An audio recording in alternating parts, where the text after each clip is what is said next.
Welcome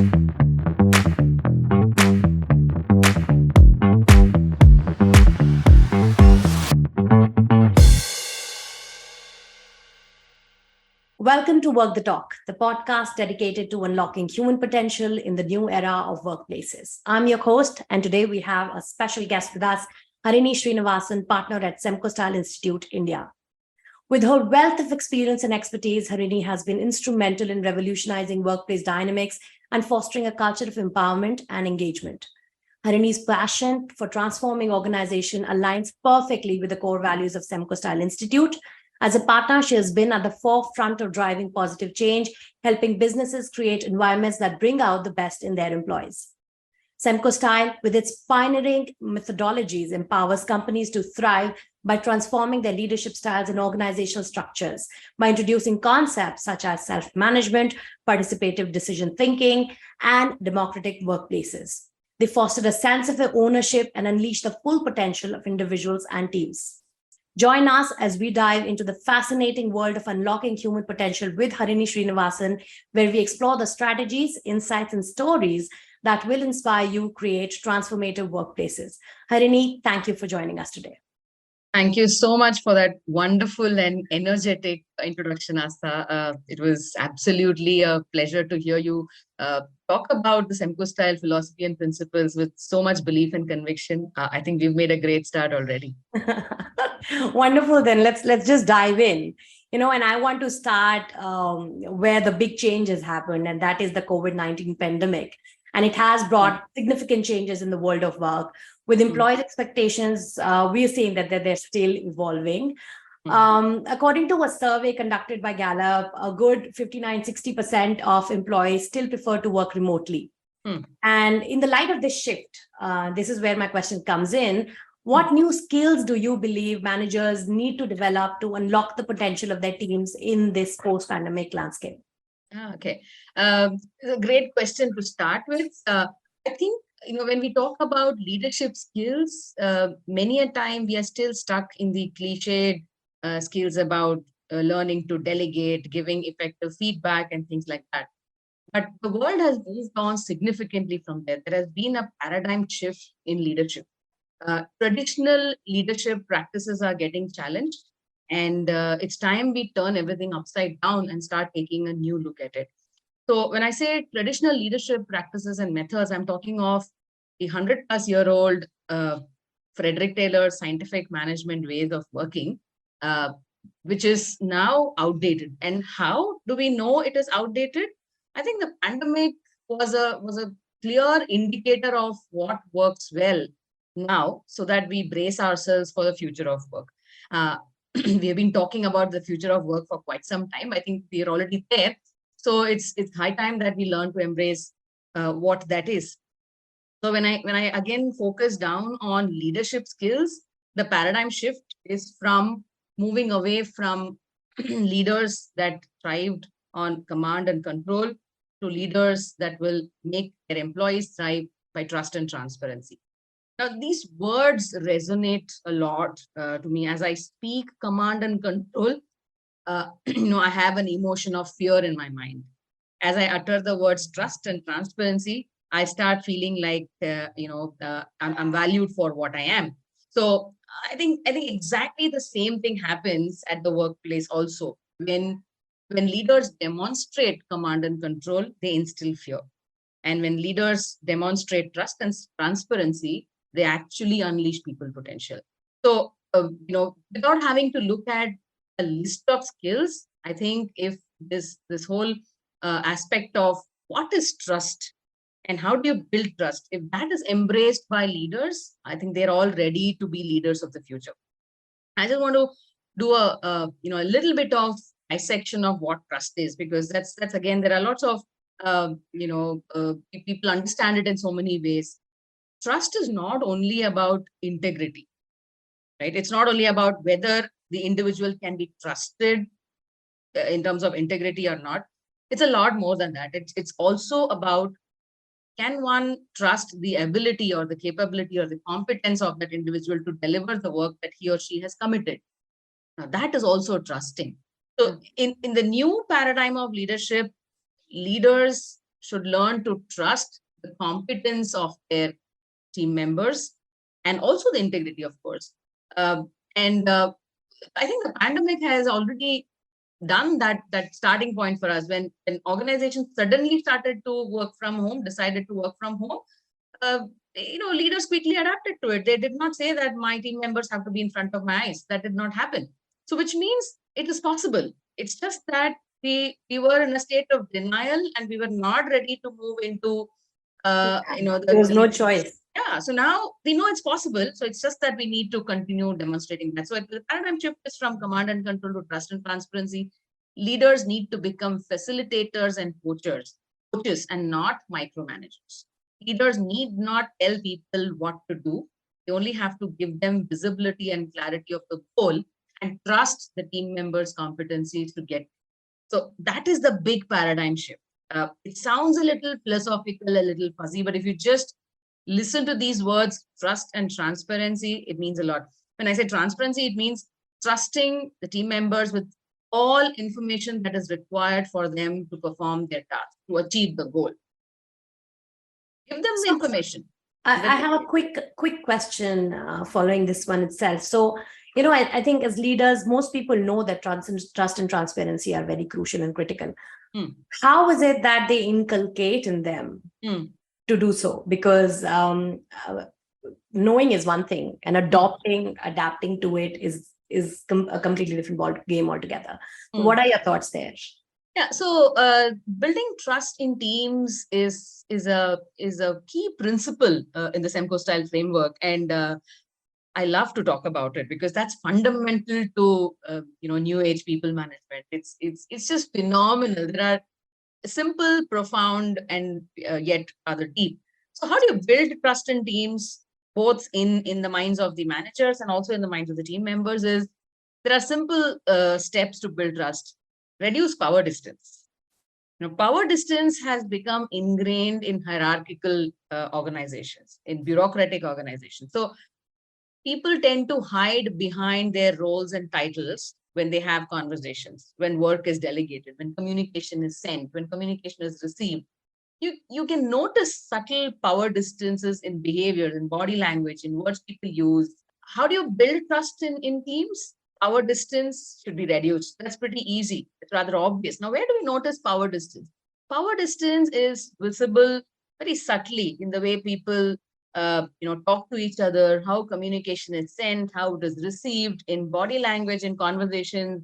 For example, marking a CC copy in an email to a senior person gets faster response. So that's power distance in action, where power distance is actually pushing people to respond faster.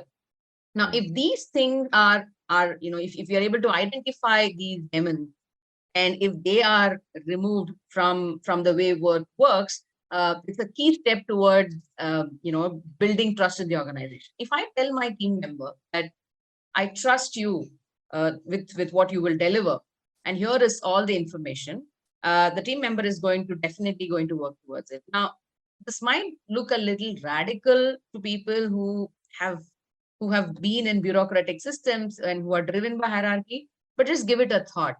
My favorite quote from Ricardo Semler, or whatever he says, it's also there on my LinkedIn banner, and that's something which actually talks about. It says that, he says when we hire employees, they're all adults. We hire adults, right? So they are able to decide when to buy a house, whom to get married to, when to get married, and all of that. But the moment they come to the workplace, we bury them under boarding school rules, right? So this is again a fundamental thing. Why have these rules come in? These rules have come in and they indicate that we do not trust you. And therefore you need approvals, and therefore you need to follow these procedures. Let's just remove these rules. And you're simply telling them we trust you for the value that you bring in. Now these are simple and subtle ways to do it. Yeah, but if you find it's too radical for your organization, for your team to move into trust and transparency, I think you can start with small, at least removing those symbols of power distance, those indicators of power distance. You start building trust slowly. And trust is a two-way process. Small, adapt it, grow into it. It's a two-way process. You trust your team will trust you back. So it has to start both ways. And rather, it has to start from the leader, because it's easier to drive this top down. So I think that's the key. Reduce power distance, treat adults as adults, and share Absolutely. information with full transparency. And then you start seeing trust in the organization. Trust and transparency, indeed, I feel these are crucial elements in unlocking the potential. Now, I have a slightly different question now, building upon a different tangent, which is collaboration, right? Mm. Let's take the example of Buffer. It is a well-known remote-first company. They prioritize asynchronous communication to accommodate different time zones and empower employees to work when they are most productive, right? So this approach not only fosters a sense of autonomy, but also enables employees to tap into their full potential without being constrained by rigid rules, as you just said, right? Treat adults as adults. This is one such example. In your eyes, how can organizations foster effective teamwork, create an inclusive culture that results in a happy place for their employees? Yeah, so happiness and high performance, they go hand in hand. Again, this is the core belief of the Semcostyle thing, that you cannot have only high performing workplaces where people are not happy. That will be like a prison. Or you cannot have just happy workplaces and high performance is not there. That becomes charity. So we're not doing it. So we're building organizations that are happy and high performing. Yeah. Now, how do we do that? In a remote context, the example that you gave, people work at whatever time suits them and deliver. Now, how do you build collaboration? That's been a challenge when remote working and hybrid working started. But there are simple methods of driving collaboration in teams. It's not necessary that every time teams have to get together. Look at agile ways of working in the real sense. I'm saying take the essence of agile ways of working, and how do you drive agile teams are self-managed teams, right? How do you drive that's one way to improve collaboration, because collaboration is slightly a little deeper than just teamwork. In teamwork, you might have different team members sitting together and working, but when you're saying collaboration, we're also talking about few more things, like alignment of every team member to a goal of the team. Now, that's super critical. Each team member understanding his or her own role and responsibility, and also the other team members' roles and responsibility. Complete clarity of each other's roles. Yeah. Collaboration also would require team members to be able to see each other's challenges, so that they're able to, they're able to course correct, or they're able to realign themselves to the deliverables when they understand challenges. And most important than all of these, which comes like a subtle thing in the background, is psychological safety. Teamwork, psychological safety. So teams can work together in collaboration only when psychological safety is very high in the team. And that's why, trust lies at the core of all of this. When there is trust, psychological safety comes along with it. These two things come together. So how do teams collaborate even when they're remote? Is if they have one goal for which they have visibility, clarity, and they can see where we are with respect to that goal. So let me give you an example with an agile team that can work like this. So the team knows what is the goal. The team sits together and plans what we will achieve in the duration of the next couple of weeks. You don't need a manager to come and tell them what to do. The team knows what the goal is, and therefore they can decide what we will achieve as a team in the end of a couple of weeks. Every day, they meet for 10 minutes, and each person just tells the rest of the team as to, I'm good, I'm on track, do I need help? This is where I need help. So the team is fully aware of where we are going as a team towards the goal. And at the end of the couple of weeks, you do a review as to where you have reached, and also do a retrospective, a reflection exercise of what you can do better. Now here, this method works very, very well if all the team members are remote. Even then this works. It doesn't say that you have to sit in the same room or in the same building, or you have to meet. You can be remote as long as the team has visibility of the goal, the team decides what to accomplish. The team meets every day so that all of us know where we are with respect to where we are towards the goal. The team gives a review to the management, taking full ownership and accountability, holding each other accountable, and the team sits together and reflects on what we can do better. Now, all of this can be done. I love the idea of it, Harini, but I think a lot of our listeners would want to know does it sound too utopic?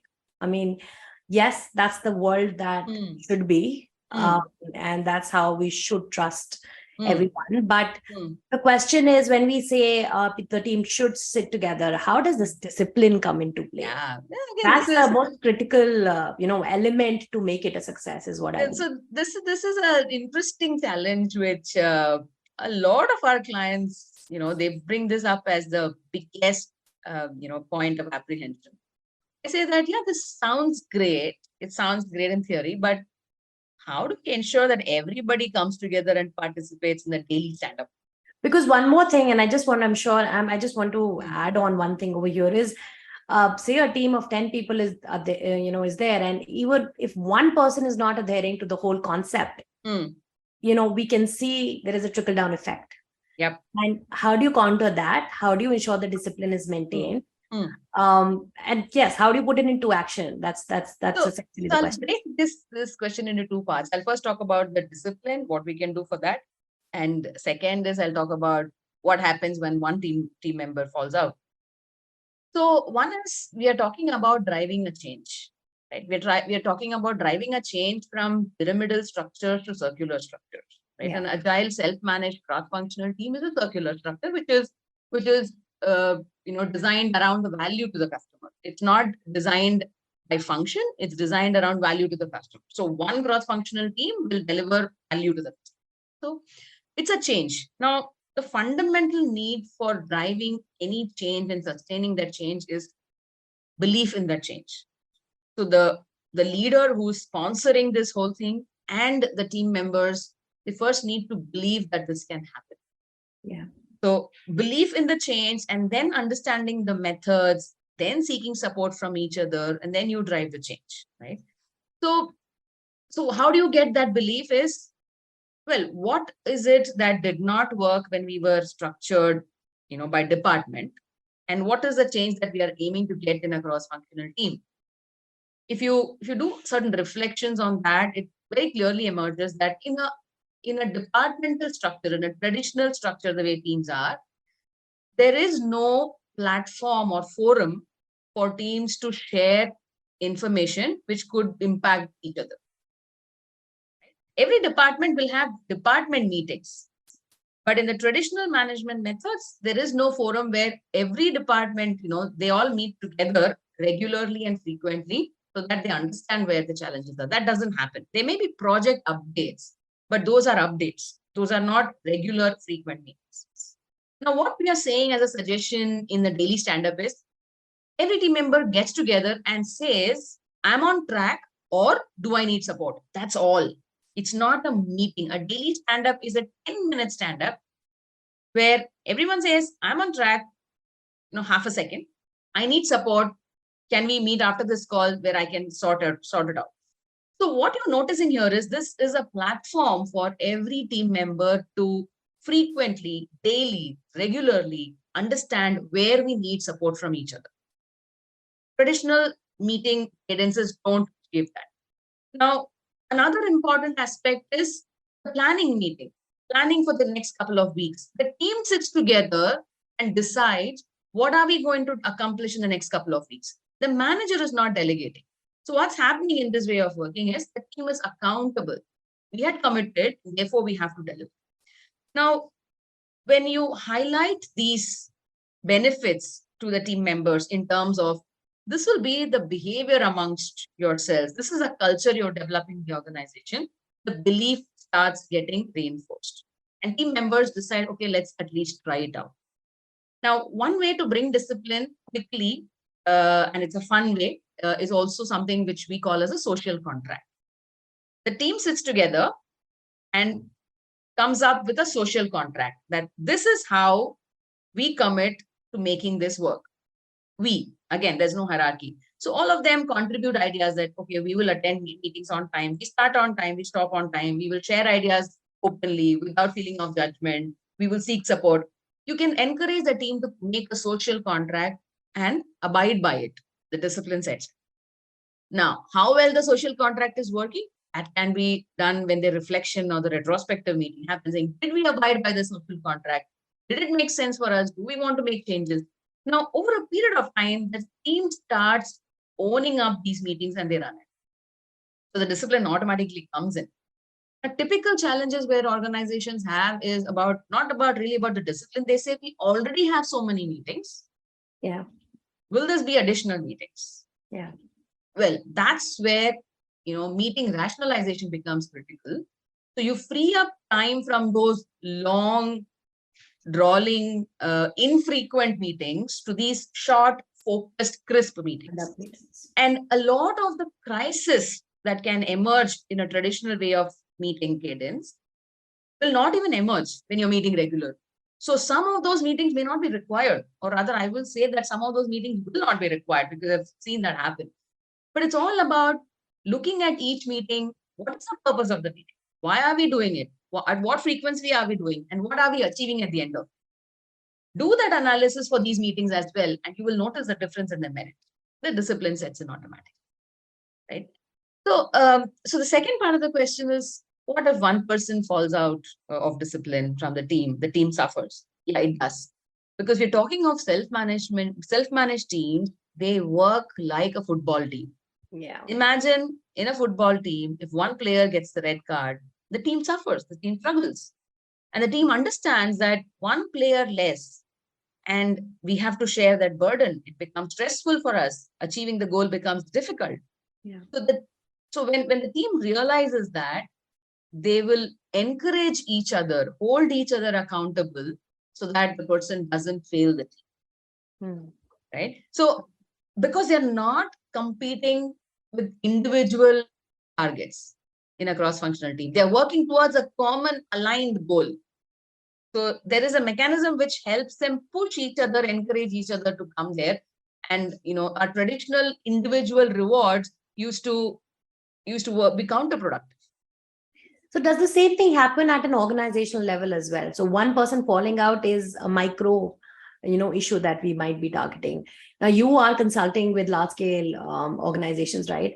And every team has a very different DNA. Yes. How is it that you build this as a company culture vis-a-vis training different teams?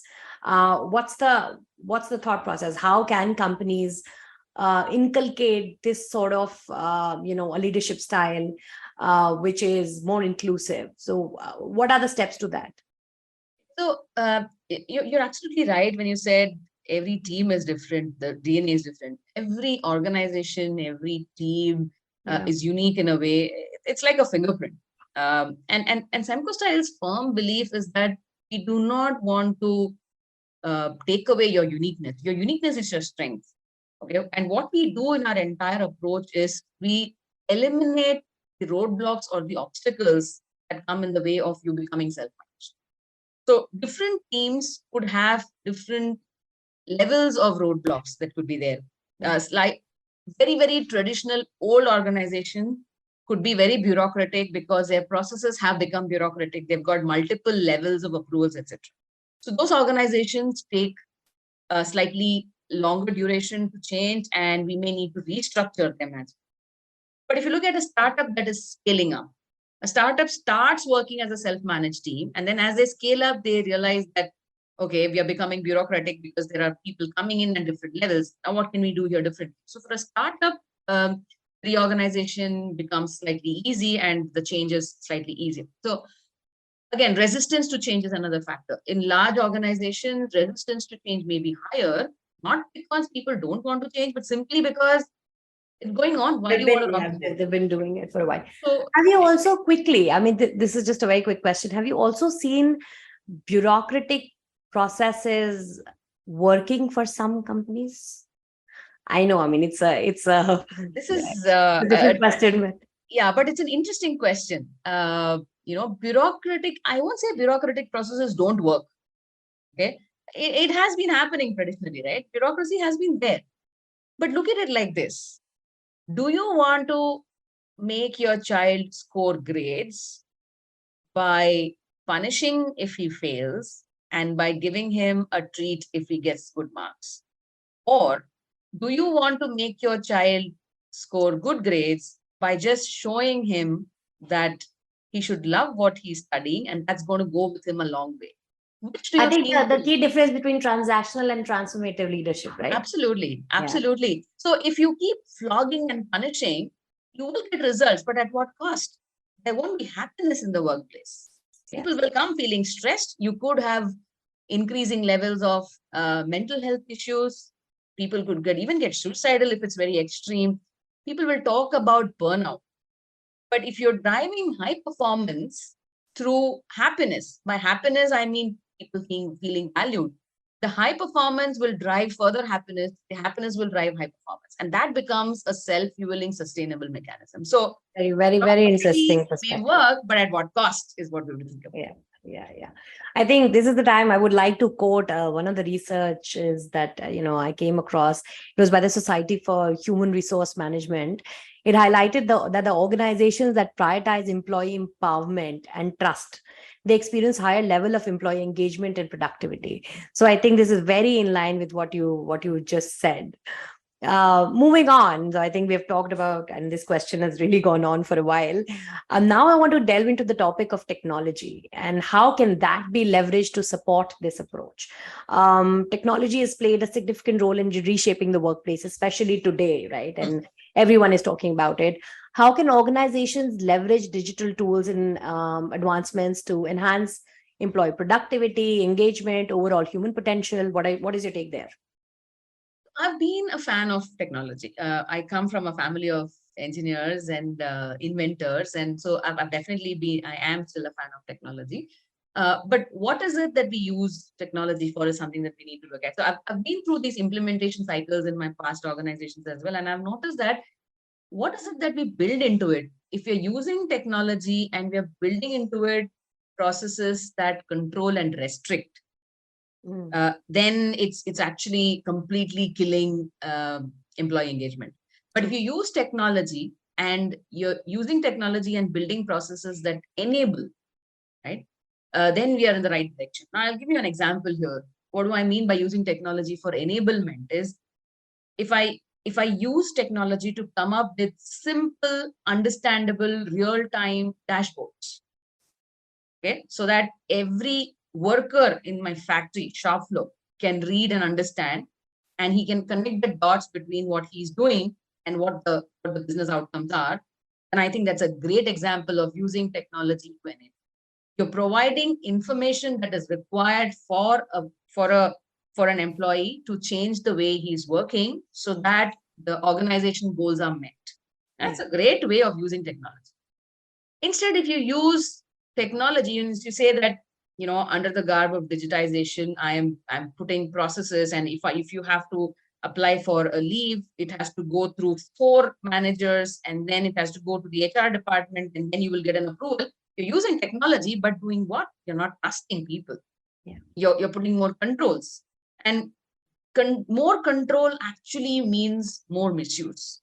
And that's people sometimes think that we put control to remove misuse, but it's actually the other way around. So using technology to provide information with transparency, using technology to make information easily available, traceable for people, helping them build prototypes.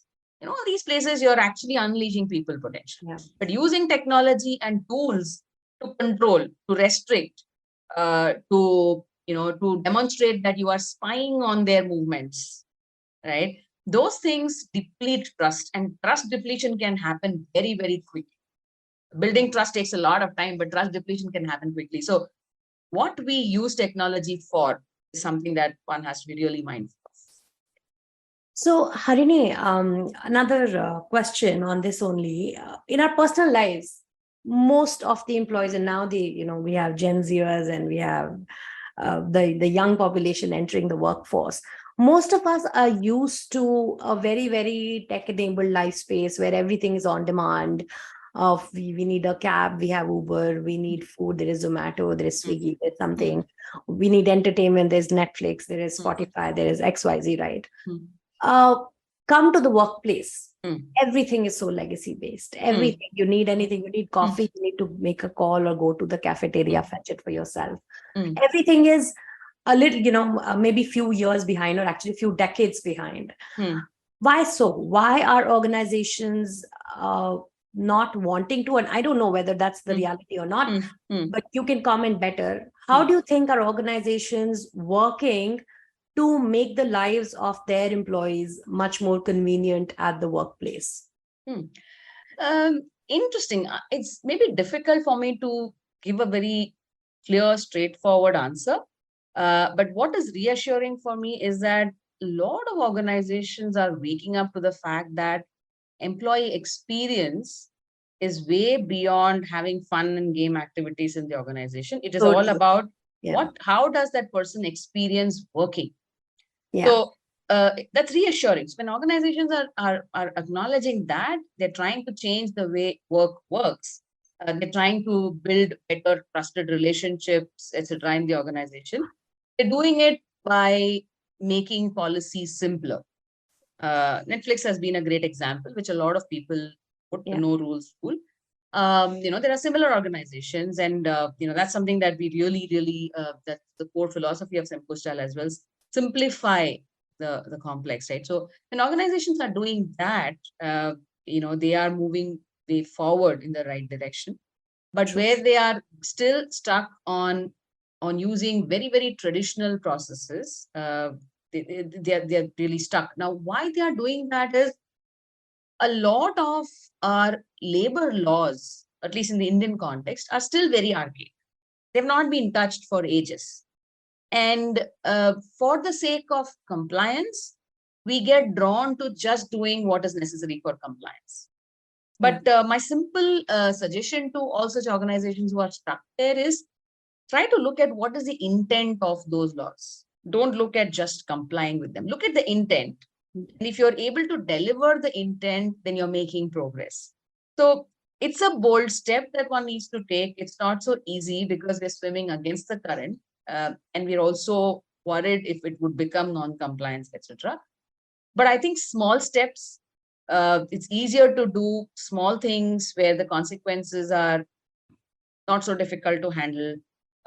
Take small steps before you take those giant leaps. Look at quick wins. See value in those quick wins so that management also sees value. Garner support from management and start driving that change. But that's how it is. So all organizations definitely want to change because we all want to be resilient for the future. But we need to first acknowledge that where do we want to change and how do we. So I think as workplace enablers, we need to create a holistic work environment that considers the needs of employees first. Which is where my next question comes in, which is into the space of well-being. At Veris as well, and as you know that we are workplace solutions providers and we do operate and function with large companies. We've seen an increased demand of solutions that foster security and convenience within the workplace. Most of my customer conversations, they revolve around the question: how can organizations prioritize these aspects to support the holistic development of their workforce? So can you explain with few anecdotes, if you have had with your clients around this, around enhancing convenience, enhancing the security experience, making it non-intrusive, making it more comfortable for employees overall? Yeah, so mental health at the workplace or well-being at the workplace, it's a very broad topic.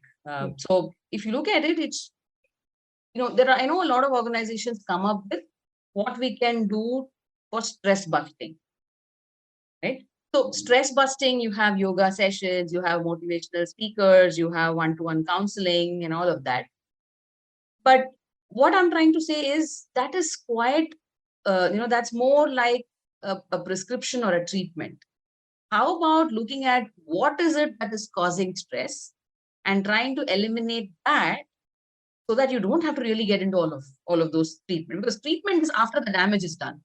So when somebody is already stressed, you ask the person to go for a yoga session, or people who are stressed sign up for a yoga session. That's what happens. But what if we find out what's causing the stress? So when I was doing my studies in that area, I chanced upon a few things that happened. So in my last organizations where I was working, I was first trying to find out what is that causing me stress.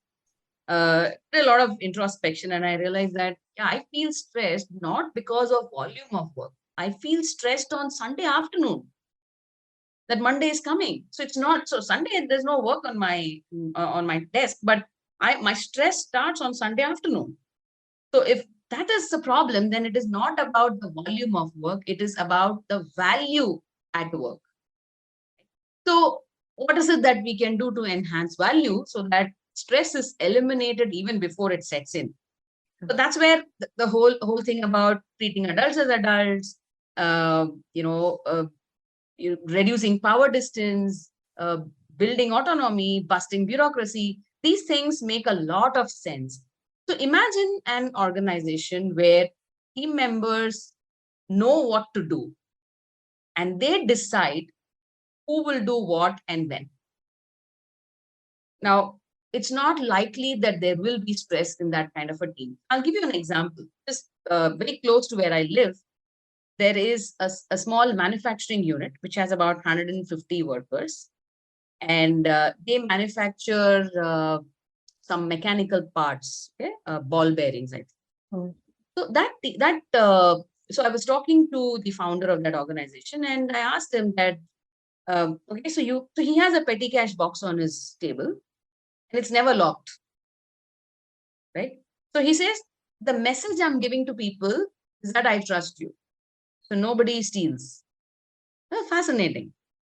And another thing he said is, my team members decide what will be the production target for the month. They know my annual revenue target. That's the red dot on the horizon. And the team members decide what they are going to produce in that particular month. And every month they keep looking at it and they keep changing it. So I asked him, why do you let them decide? So his simple answer was, each of them will have different reasons to take days off in the month. And when I tell them you have to achieve so much, they could rebel and there could be absentees. But when the team decides that we will achieve this much, they're pushing each other and pulling each other up when things go wrong, and they deliver it. Now, in self-managed teams, there is no pressure from any external factor or person or department. Quickly, what if the target is not met?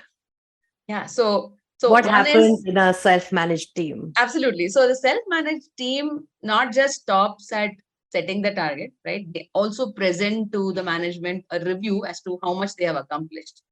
And again, it's the entire team presence. So each one is accountable. Yeah, they're accountable. And not just that, if they've not met the target in the retrospective or reflection meeting, they have to openly say what we could have done better. The format of a retrospective meeting is precisely that. What did we do well as a team? What did we not do well as a team? And what is it that we could have done better? Now, when the team shares that, there's no way that anyone can deliberately pull anything down. So essentially three kinds of meeting, right? Planning, updates, and then retrospective meetings. Meeting. Yeah, planning, daily standards, review, and retrospective. Okay, right. 4 kinds. Yeah. For a successful self-managed team. Yeah. So coming back to well-being at the workplace, there is a very strong connection between self-management and well-being. Now, this is something I chanced upon accidentally. I'm a crusader for zero suicides among students and young professionals, because a lot of my students have now become young professionals. So that the target audience becomes larger. And I'm a strong believer in self-management. And I'm actually seeing they are correlated. Why are students stressed? Because our education system is not self-managed.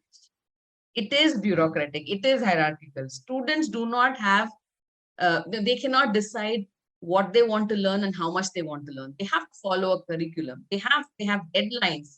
So there's volume of work, and it's a very, very top-down thing. But as they go into workplaces, if they are valued in those organizations, the stress level becomes much less. So there is a very strong correlation. So in my mind, sometimes I dream of, what if we bring self-management in all industries? If that's doable, if that happens, well-being is a will be a fantastic side effect. You Yeah. don't have to talk about work-life balance. You don't have to do initiatives to drive work-life balance. Self-managed teams will have work-life balance. They will decide, we have met targets very early this month. We still have a long way to go. Let's decide to take a break. The team decides, right? So it's so beautiful that self-management actually can drive well-being. True. I think well-being is associated with feeling valued and at work, and also empowered to take decisions. Absolutely. They're two very important. I think they go hand in hand. Now I'm coming to my last segment, which will touch the topic of continuous learning and growth. How do you think can organizations create a continuous growth culture? So I don't think it's just restricted to trainings. How do you think it can become the DNA of an organization? Very well said. Actually, you just busted that myth that learning culture means designing a learning roadmap and having training programs and development programs. Learning culture is how do you get learning into the DNA of the organization? And again, the agile ways of working has a very clear, easy, doable answer to it. Now, what happens in a retrospective meeting? I'm anchoring all of this around the agile ways of working. So what happens in a retrospective meeting? The team sits together and reflects, brutally honest with each other. The team reflects on what we could have done differently for us to have done better. Now, this is a learning. It's an insight. Now, this goes into the next cycle's planning. The learnings from the previous cycle, the insights go into the next cycle's planning. So based on the retrospective, they decide how they will work in the next cycle. And then based on that retrospective, they decide how they will work in the next cycle.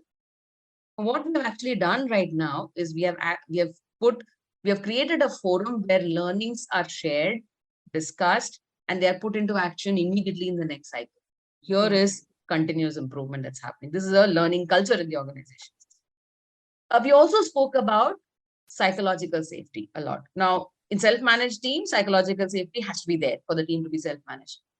Now, in your journey to self-management, as you're building psychological safety, how do you build psychological safety is encourage people to experiment without the fear of failure.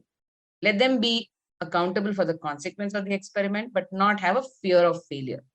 When you encourage team members to experiment, try new things, try new ways, and then discuss about what went wrong, what went well, reflect, then you're actually building a culture of continuous innovation or continuous learning. So learning does not have to happen only in the classroom or through courses. Learning can happen from experiences as well.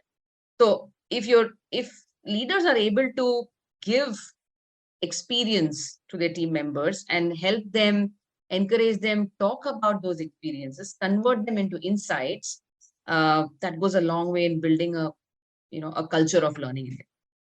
That's beautiful, actually. And I think the culture of learning and growth requires leadership as well to lead by example. When leaders openly acknowledge their own mistakes and we demonstrate their willingness to learn and improve, it's a powerful tone for the entire organization. Absolutely. And this is again something which you it's a key point, and I missed that. And I'm so glad you brought it. Leaders have to lead by example. Leaders cannot hide their mistakes. They have to learn to be vulnerable. They have to practice servant leadership. And then it becomes easier for others to follow, because that is, again, a facade which needs to be broken down. So absolutely super point that you said. It's important for leaders to lead by example. Wonderful, Harini. I think this was a really, really insightful conversation. And I want to quickly summarize for our listeners the key takeaways from our, this chat. And I think the underlying tone of 4 common points have come in. One is embrace a new leadership paradigm, shift from command and control to trust and transparency. The second is balance technology and human interaction, leverage technology while maintaining meaningful human connections. The third is prioritize employee well-being, value employees, empower them, create a culture of psychological safety, as you said it. And the fourth one is cultivate a culture of continuous learning, embrace experimentation, vulnerability, reflection as a part of your company's DNA. So thank you so much. Thank you. These are golden takeaways. And with this, we conclude today's episode of Walk the Talk. This is to our listeners. We hope you found the discussion enlightening and gained valuable insights into unlocking human potential. Stay tuned for more episodes where we continue to explore new perspectives and strategies for thriving in the ever evolving world of work. Thank you so much, Asta. It was a pleasure talking to you, and this conversation was like a breeze for me, like a breath of fresh air. So it was fantastic. And keep up the good work. Thank you. Thanks a lot, Harini.